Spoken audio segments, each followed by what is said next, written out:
नमस्कार मित्रांनो, मराठी माणूस प्रदीप. विषय अत्यंत गंभीर आहे, महत्वाचा आहे, आपल्यासाठी महत्वाचा आहे, मराठी तरुणांसाठी महत्वाचा आहे, तरुणांच्या येणाऱ्या पुढच्या पिढ्यांसाठी अत्यंत महत्वाचा विषय. तो विषय म्हणजे महाराष्ट्रामधले जेवढे उद्योगधंदे आहेत ना, त्या उद्योगधंद्यांमध्ये इथल्या स्थानिक मराठी माणसाला 80% आरक्षण असणं किंवा त्यांना जागा मिळणं, त्या असाव्यात किंवा असल्या पाहिजेत. आता ते काय मी वैयक्तिक सांगत नाही, तर याचा शासन निर्णय तुम्ही हे जे पाहताय ना, मी तुम्हाला स्क्रीनवर दिसतंय, 2008 साली सगळ्या गोष्टी प्रकाशित त्यांनी त्या सगळा GR काढलेला आहे खात्यानं, या म्हणजे जे कामगार खातं आहे ज्यांनी, यामध्ये काय लिहिलंय, सरळ सरळ असं दिसतंय. याच्यामध्ये लिहिलंय की इथल्या स्थानिकांना इथं 80% तिथलं त्यांना आरक्षण मिळालं पाहिजे. आता स्थानिक म्हणजे आपण मराठी माणसं, मग ते मुंबई पुण्यासारखी शहरं असू दे, कुठलंही शहर असू दे, महाराष्ट्राच्या कानाकोपऱ्यामध्ये जितके उद्योगधंदे आहेत ना, त्या सगळ्या उद्योगधंद्यांमधल्या 80% पोरांना तिथं रोजगार दिला पाहिजे. आणि राहिली गोष्ट HR म्हणजे जे सगळे रिक्रुटमेंट करतात किंवा जे मुलांना हायर करतात, ज्यांना नोकऱ्यांसाठी ते इंटरव्ह्यू वगैरे घेतात, तुम्हाला माहिती असेल ते काय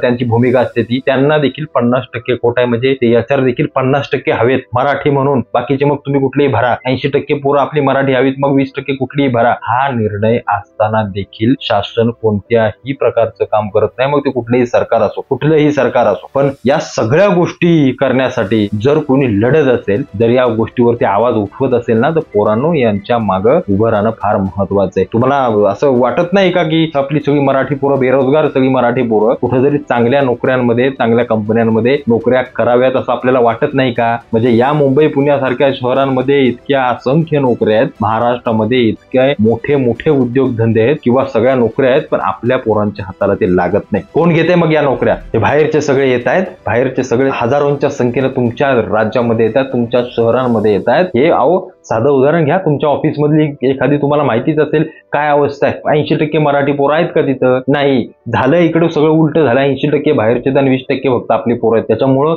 या सगळ्या गोष्टी कुठेतरी आपल्याला थांबवाव्या लागतील आणि याच्यावरती आवाज उठवावा लागेल. आणि आवाज उठवणाऱ्या लोकांच्या पाठीमागं आपल्याला उभं राहणं पाहिजे. राजकारण वगैरे द्या सोडून, कोणी असू द्या, पण या मुद्द्यावरती जर कोणी हात घालत असेल, या मुद्द्याला जर कोणीतरी खेचून घेत असेल किंवा त्याच्यावरती काम करत असेल, तर त्यांच्या मागं खरोखर उभं राहिलं पाहिजे. आता या सगळ्या गोष्टीची सुरुवात महाराष्ट्र नवनिर्माण सेना करते आणि अनेक वर्षांपासून राजसाहेबांनी त्यांची सगळी लोक या गोष्टींवरती अडून आहेत आणि ही गोष्ट अत्यंत महत्वाची आहे. ते राजकीय कोणत्या गोष्टीसाठी करतात, काय करतात ते बाजूला ठेवा सगळं, पण ही गोष्ट किती महत्वाची आहे, किती म्हणजे अत्यंत महत्वाची गोष्ट असताना देखील आपली माणसं जर या सगळ्या गोष्टींना जर दुर्लक्ष जर करत असतील, तर मग आपल्यासारखे मला असं वाटतं ढिम्म फक्त आपणच असू. कारण आपण जर आपल्याच भविष्यासाठी आपल्या पोराबिरांच्या जर आवाज उचलत नसू, तर मग आपण आवाज उचलणार तरी कुठं? त्याच्यामुळं सुरुवात जी काही करायची आहे ती कुठं ना कुठंतरी एखाद्या शहरापासून करावी लागेल. ती करायचीच आणि करायची आहे. बाकीचे करतायत किंवा कोणीतरी करतंय म्हणून मी एक मराठी माणूस म्हणून त्यांच्या पाठीमागे उभं राहणं माझं कर्तव्य आणि ते मी करणार आणि ते त्यांच्या सोबत मी नेहमी उभा राहणार. सगळ्यात महत्वाची सुरुवात म्हणजे अगदी नवी मुंबई पासून करायची आहे. नवी मुंबईतलं जे काही MIDCचं क्षेत्र आहे किंवा जे सगळं औद्योगिक क्षेत्र आहे, हे आशियातलं सगळ्यात मोठं क्षेत्र आहे. तिथं कित्येक कंपन्या काम करतात, उद्योगधंदे आहेत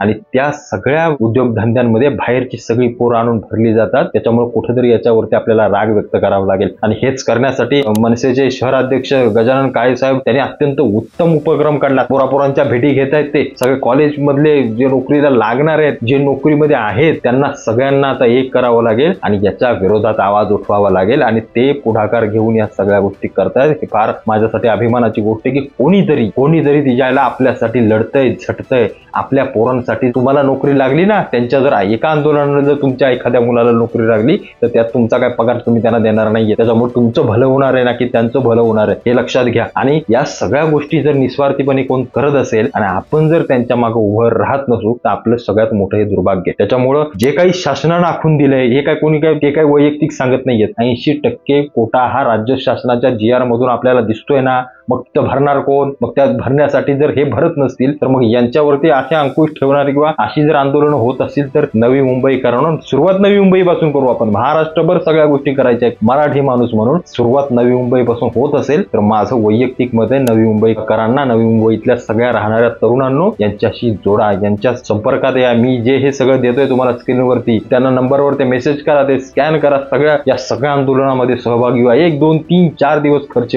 पडतील तुमचे, पण एक लक्षात घ्या, तुमच्या हक्काच्या नोकऱ्या तुम्हाला मिळतील. तुमच्या हक्काच्या. हे बाहेरून येणार लाखाच्या नोकऱ्या इथे येऊन करणार तुमच्या राज्यात, तुमच्या शहरात, तुमच्या घराजवळ. ते चांगल्या बिल्डिंग मध्ये 2 BHK 3 BHK मध्ये राहणार आणि तुम्ही आणि आम्ही काय करतोय? आम्ही सिडकोची लॉटरी कधी निघते ते आपण फक्त बघत बसायचं, आपण झोपडपट्ट्यांमध्ये राहायचं ही आपली अवस्था मराठी माणसाची. आणि मग जर कोणीतरी लढत असेल ना तर त्याच्या पाठीमागे आम्ही उभा राहत नसू, मग तुमचं जीवन तुम्हाला लागला. त्याच्यामुळं काळे साहेबांनी जे काही ही आंदोलन छेडले ना, या आंदोलनाला आपण सर्व नागरिकांनी तडीस लावायचं. त्यांच्या सोबत त्यांना ते पुढाकार त्यांनी घेतलेला आहे. अत्यंत उत्तम असा हा विषयाला त्यांनी हात घातलेला आहे आणि त्याच्यामुळे नवी मुंबईपासून सुरुवात करायची, पण अख्खा महाराष्ट्र पिंजून काढायचा. आणि खरोखर माझं असं वैयक्तिक मत आहे, माझं वैयक्तिक मत आहे की राज साहेबांसारखा एक असा नेता ज्यांना खरोखर मराठी माणसाविषयी, मराठी तरुणांविषयी, मराठीविषयी, राज्याविषयी, महाराष्ट्राविषयी आत्मीयतेनं किंवा तळमळीनं काहीतरी वाटतं. त्याच्यामुळं अशी माणसं असणं फार महत्वाचं आहे. त्याच्यामुळं या पुढच्या आंदोलनाची सगळी दिशा ते देखील सांगतील, मी देखील सांगेन, पण